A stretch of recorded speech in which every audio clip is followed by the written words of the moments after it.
there is spoilers in this episode. If you've not watched it, we are doing... No! Go put it in a bin and wash your hands! What is that? A slug. Why is she picking it up? Mama, Because at forest school they pick everything up.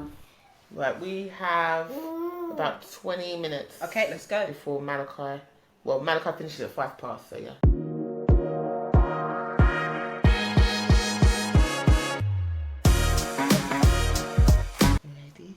Ready? Hi! Hello! I hope you're enjoying your evening, your walk, your run, your night if you're still wide awake. Thank you so much for watching, listening to Pulling an All-Nighter podcast. It's been amazing, the positive love, energy and reactions that we've been having. Thank you so much. If you're following us on Insta, if you shared us on Insta, or if you're listening to us on Spotify, YouTube, thank you for the love. Really appreciate it. Keep sharing, keep listening. Keep sharing, keep listening. Today, we are talking TV very briefly because we have been watching Race Across the World, Celebrity Race Across the World. Yes. And we wanted to talk about that. And Alice has been watching Love is Blind, which I've not been watching, so I'm just going to let her talk about that bit. But let's start with Celebrity Race Across the World. So, who have we got in the lineup? We've got Kelly Brook and her husband, who is called Jeremy. So they're my favourite couple to win. So just to give you some context, neither of us have watched every episode. So we've not watched it to the end, so we don't know who's won. So, and I think they're probably doing the last episode in the next few days. Yeah.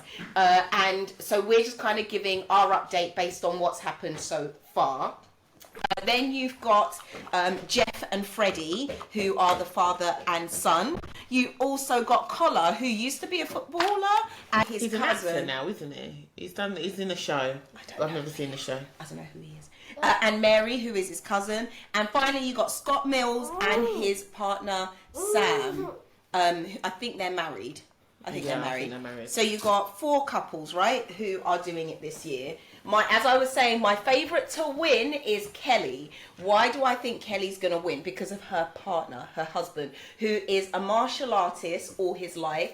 And the guy's disciplined. Love the fact that he is really disciplined. Yeah. For anyone who hasn't watched Race Across the World before, what is Race Across the World? Race Across the World, and there's a celebrity one and a regular one, like for people like us, where you start in a particular location in the world and you are asked to travel from one location through various countries to a final destination. You will not have any technology device, so you don't have a phone, you won't have you are just given a map, and you're not allowed to use credit cards or any technology devices. However, you are given a certain amount of money, which is the equivalent of the plane ride from one location that you're given to your final destination. So for example, I think this time they're going all the way from, they're in Brazil, they're in South America, so I think they are going all the way from they're in the Amazon, and they're going from like the Amazon to Paraguay or something. I think so. And they're given 1,000 something, which is the equivalent of a plane ticket to get to that destination. You're allowed to ask for help on the way from citizens. All your tickets can be booked, but also you're given a map. So it's one map, and you've got to work your way through that with the support and help of the public. I love the concept. And you're always asked to do it with somebody in your family, a good friend, someone who you may not spend lots of time with but want to build a relationship with. So I absolutely love it. And what are your thoughts on this kind of season? I really like it. So we watched the celebrity one last year, wasn't it? And that was a really good episode. That I can't remember everyone on it, but but I'd say go back and watch it. If you've not watched it ever before, go back and watch it. It's a brilliant show. I love it. I love the celebrity one because they have Chris. Go and ask for crisps. The concept is brilliant. And I like the fact that you're literally in the middle of nowhere. Like Margaret said, you can't use a phone, you don't have phones with you or anything. And what they do is that in order to make money, so that budget that you're given, you have to make that last the entire trip. And what you can do though is that you can do stop-offs and make money, so you can get jobs and things like that, and then you can either get paid for it, or they'll give you bed and board for the night. And it's amazing just how mentally it can break you, because I remember there was a couple last year, and the daughter, it was a father and daughter couple, and the daughter was just exhausted from hitchhiking, because that was an option. You had to like just put your thumb out and hitchhike and hope that someone is going to stop for you. And at one point the daughter was just like, I'm done with hitchhiking, I can't do it anymore. Her self-esteem was broken, she was on the floor. And the dad was like proper trying to encourage them, and they spent silly money on like hotels and things like that previously in the game, so they couldn't afford to like do that anymore. So it just goes for like mental resilience and everything else. There's a lot that goes into having to get you across the finish line.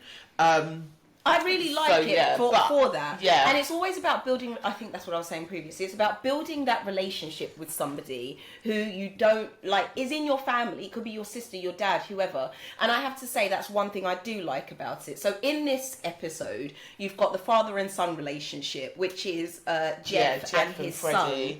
And in that episode, I love the fact that you can see the son who is not used to spending time with his dad, and he admits, I don't always spend time with my dad, it's not the normal thing to do. And it's great to watch their relationship. I also really like the fact that the son is so afraid of killing a chicken. So there's that bit where they're on a farm and the older lady kind of takes the son under her wing, and he's just so cute. And it's amazing how children don't even know where their food comes from. They're like, you're not going to kill the chicken. I'm sure he's at a lot of KFC and a lot of chicken in his time. But actually to be there and see how a chicken is killed, thankfully they don't have to kill the chicken. Yeah, so your favourite couple is Kelly and her husband. Yeah, I also love Kelly because she's shown up and she's not wearing any makeup.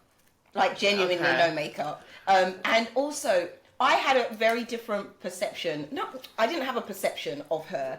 I was just shocked at how much she was just like, oh, it's just a walk, like, let's go and plant trees and let's go do this and let's chill. And her husband is the complete opposite. And we'll come to that in a minute when we talk about love, Love is Blind. Love is Blind. How do relationships work in terms of who you are partnered with, who you fit with, and they are a good couple in terms of from what we can see, from what I can see from the outside. The fact that he is really driven and she's not really that driven, but in the end she becomes competitive. What's really important is that he really wants to make her happy, and he does try and make her happy at the beginning. Sorry, very quickly, there are lots of spoilers in this episode. If you have not seen the show, you're going to know everything that happens in this episode. So go and watch the show if you don't want to know what happens. He makes her happy, and he wants to make her happy at the beginning. And then actually he realizes that I've made her happy, but we are going to lose. And the fact that he just jumps back on it, I love that. I love the fact of that. Who's your favourite couple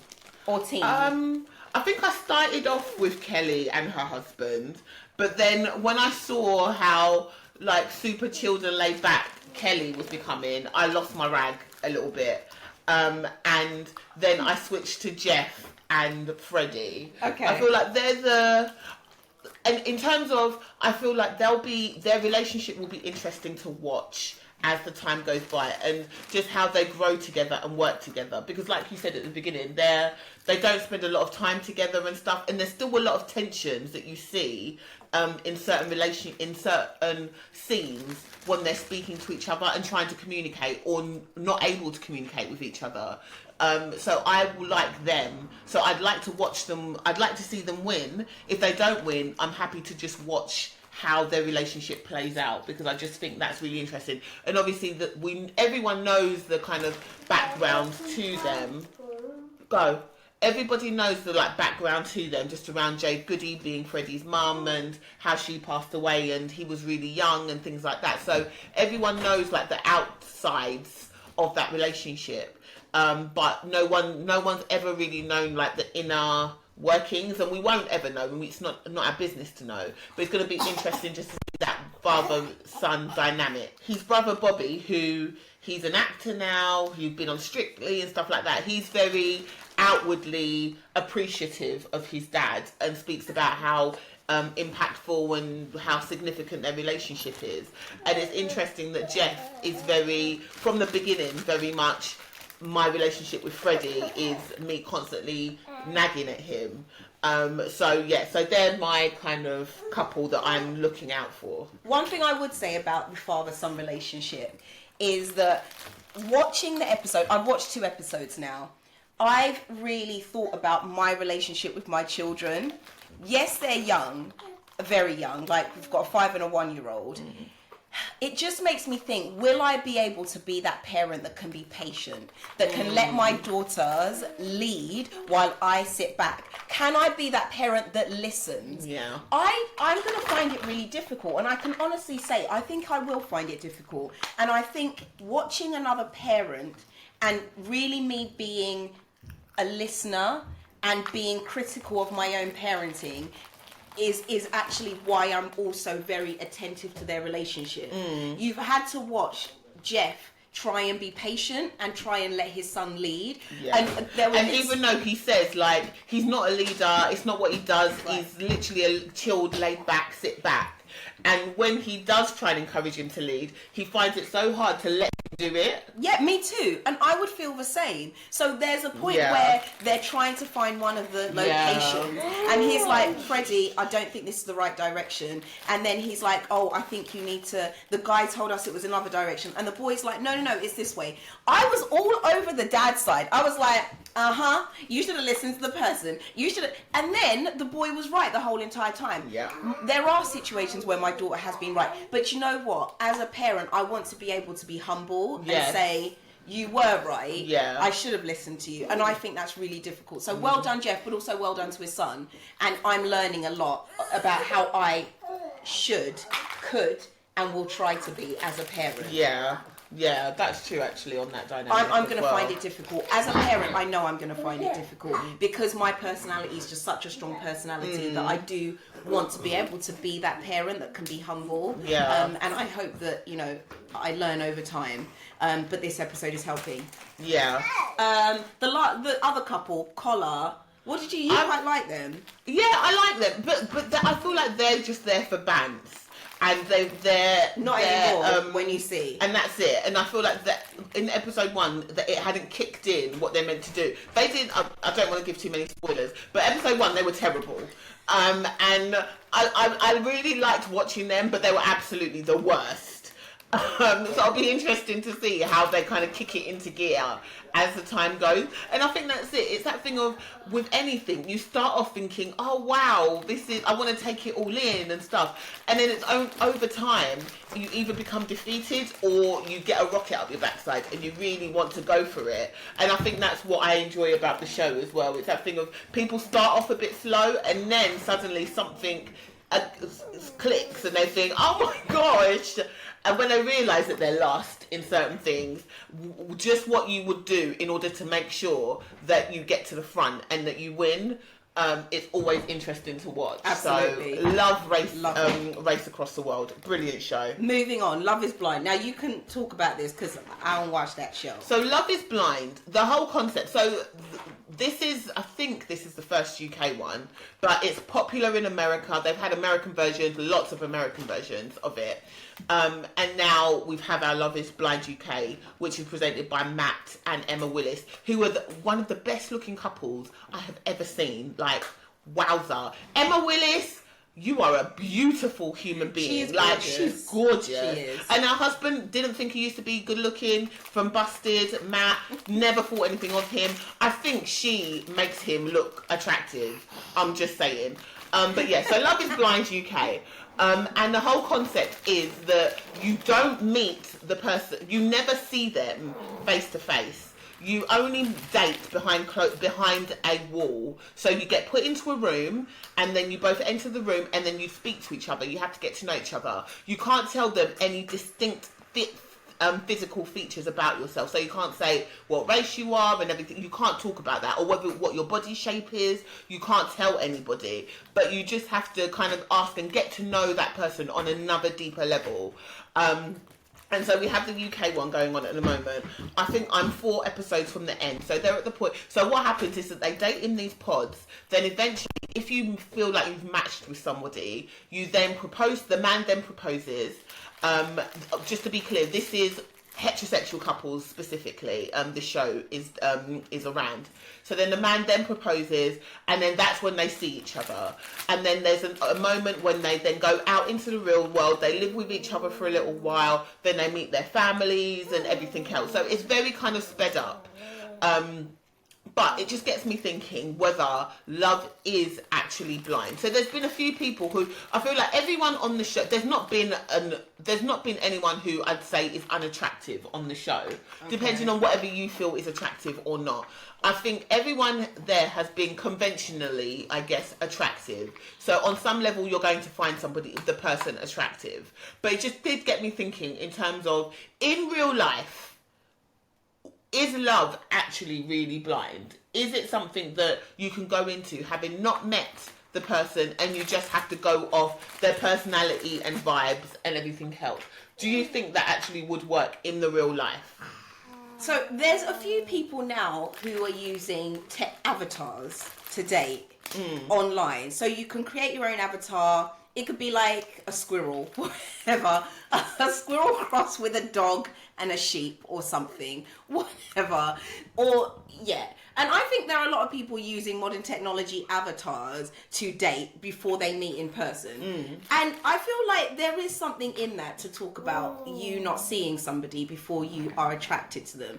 I'm not sure love is blind. I think you eat with your eyes, a lot with your eyes and your senses. Like when you eat dinner, I remember, like we went to this restaurant, Dans La Noire, I think it's called, where you eat in the darkness. You actually can't taste a lot of the food that you eat. Everything tastes the same. So I think the concept of eating with your senses actually makes your food more appealing. So I think actually meeting somebody, smelling them, it's really weird. Knowing their smell, knowing their look, the way that you feel, the energy that you get, the love hormones or the positive hormones that you feel when you meet someone and see someone, I think has a significant contribution to your feelings towards someone and love.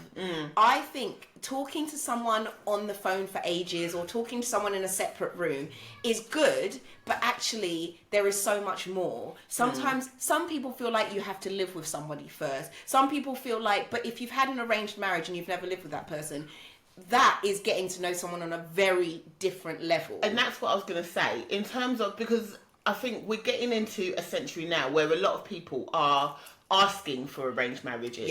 And with arranged marriages, you don't know what that person looks like. You just kind of rock up on the day. Although they're kind of modernizing some arranged marriages, and you do kind of meet them and then you kind of get to know each other. But I do think there is something around the concept. The Love is Blind concept has been around for years and decades. Because arranged marriages have always existed in society, and they do work. Cultures.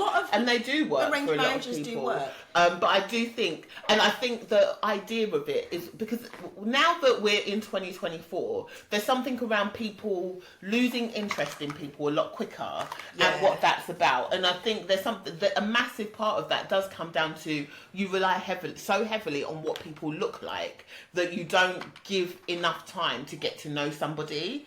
And before you're moving on to the next person or the next experience or the next like rush of love bombing or whatever it is that that's happening. So I do like the concept, and I think the concept is correct. But I think it takes a certain maturity level to be up for it. I think that's where I stand on it. You have to be at a point where actually I'm mature enough to like this person as a whole, but be okay with whatever I see. Okay, but I'm not mature enough because I feel like if I was doing Love is Blind, no disrespect. Okay, let's be honest here. So let's say I've been talking to them in the dark for ages, and then I meet them, and they're, for me, personally, really unattractive. But let's say really unattractive in my opinion. No, I can't marry you. You're not gonna grow on me. All right. Let's say, and this is an extreme, but let's say God came down and said, "No, this is actually your person. This is the person that I made for you. There is nobody else that you're going to be compatible with." I might have to be single.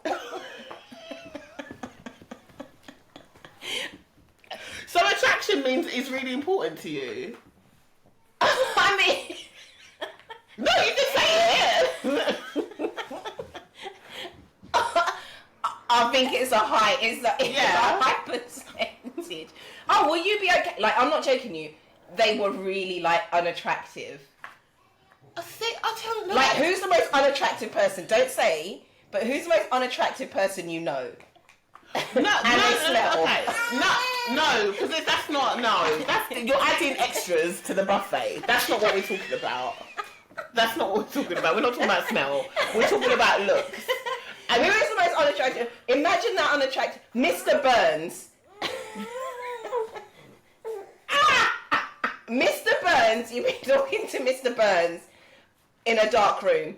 And he's like the most lovely, caring person. He cares about his family. He loves his mum. He cooks and he cleans. He's really rich. And he's like, you don't have to work. But he's Mr. Burns. All right, can I think about it and we come back to it? Do you see?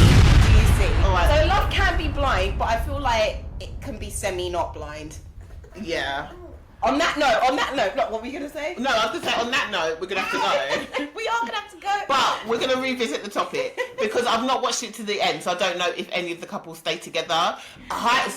Likely, probably not. But I feel like there's only been one American version where the couple are actually still together, and that was many years ago that they did it. So it'll be interesting to see what happens in the UK one. But on that note, we're going to love you and leave you. Mwah. School run.